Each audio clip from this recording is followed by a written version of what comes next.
Snow drifted down in slow, soft curls, as if the night sky itself was tired. The neighborhood glowed with warm windows and Christmas decorations, plastic Santas, bright reindeer, strings of blinking red and green. Laughter spilled from houses, muffled by walls and distance, but still full of life. Except for one house all the way at the end of the street. It sat in darkness except for a dim lamp in the living room, its yellow bulb flickering like it was too weak to keep fighting. Inside, Emily Carter tightened the old blanket around her shoulders. The fabric was thin, worn, and unable to stop the cold creeping through the windows. But she didn't shiver. She was too busy trying to keep herself together. Her eyes kept drifting to the small Christmas tree in the corner, its cheap, fading lights blinking inconsistently. Some ornaments were handmade from paper, others chipped from years of use. It looked fragile. Everything in the house felt fragile now. Her son, Noah, 12 years old but with a seriousness far older, sat on the couch holding his little sister Lily. The 6-year-old girl had cried herself to sleep earlier, asking why Santa didn't bring presents yet or why Daddy wasn't there this year. Noah had tried to comfort her, but he was just a child too scared, cold, and hungry. Emily pressed her knuckles to her lips, trying not to cry again. She had checked her bank account earlier, $28. Just enough to maybe buy milk and bread. Not enough for rent. Not enough for presents. Not enough for anything except trying to survive one more week.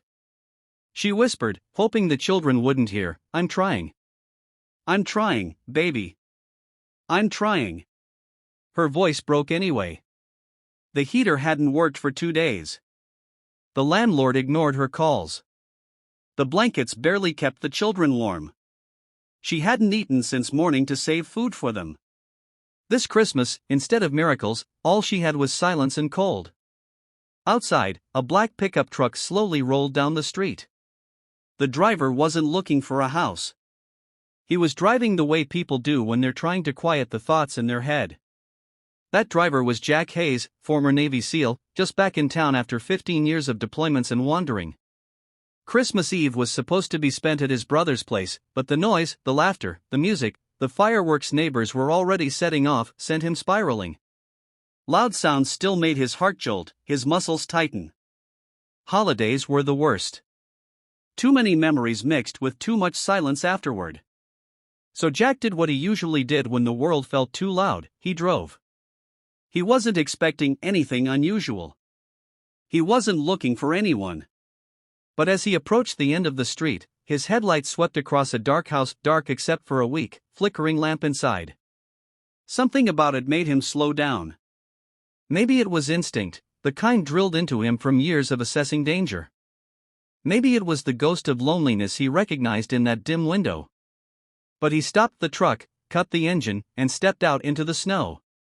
The crunch of his boots was loud in the stillness. He approached the window and saw her, a woman moving toward the curtains, trying to shut out the world. He noticed the thinness of her sweater, the exhaustion on her face, the way she carried herself like someone holding everything together with shaking hands. And behind her, 2 kids under blankets, one asleep, one staring at the empty tree. His chest tightened. Emily spotted the shadow outside and froze. Her hand flew to her mouth as fear surged through her. She opened the door only a crack, keeping the chain locked. "Can I help you?" she asked, voice trembling slightly. Jack raised his hands in a peaceful gesture. "Sorry, ma'am. I didn't mean to scare you. I just saw the lights flickering.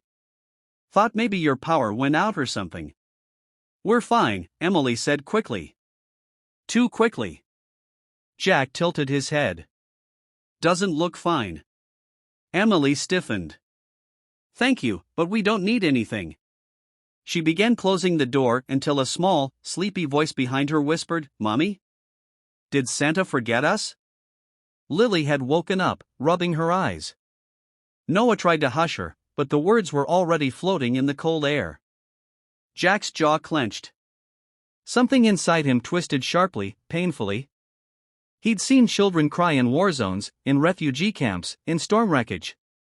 He'd held crying kids with no homes, no families, no chance to understand why life had turned cruel. But something about this little girl on Christmas Eve, alone, cold, forgotten, hit him even harder. Emily swallowed, unable to answer her daughter.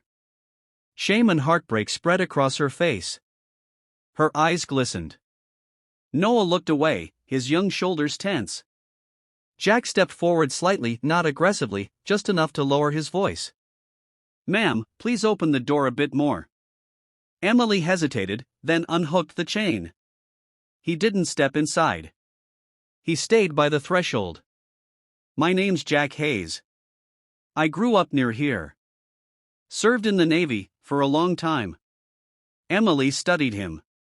His posture, his scars, the quiet heaviness in his eyes, they all told the same story. A soldier.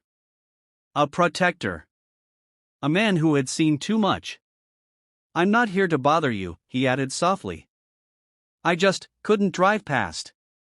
Emily's voice cracked. "We're just having a hard time." Jack nodded slowly, glancing at the nearly empty room, the weak tree lights, the sleeping child, the thin blankets. He knelt down so he was eye level with Lily. "Hey," he said gently, "you know, sometimes Santa sends helpers. And sometimes those helpers show up in unexpected ways."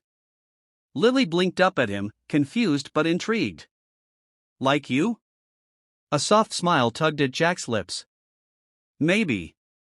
He looked up at Emily again, at the exhaustion she didn't bother hiding anymore. "No one should be alone like this tonight," he said. "Not when I have a warm cabin 10 minutes away, and more than enough food for all of you." Her eyes widened in disbelief. "We can't just." "You can," Jack told her. "If you trust me. Even a little." Emily looked back at her kids. Noah met her eyes with a quiet plea, not desperate, just hopeful. "Mom," he whispered. "Maybe we should go." Jack stayed perfectly still, letting the silence speak. Finally, Emily exhaled shakily, the kind of breath someone takes after fighting too long, too hard. Jack extended his hand, not pushing, not rushing, just offering. "Come with me." Emily looked at that hand for several seconds. Then, with trembling fingers, she took it.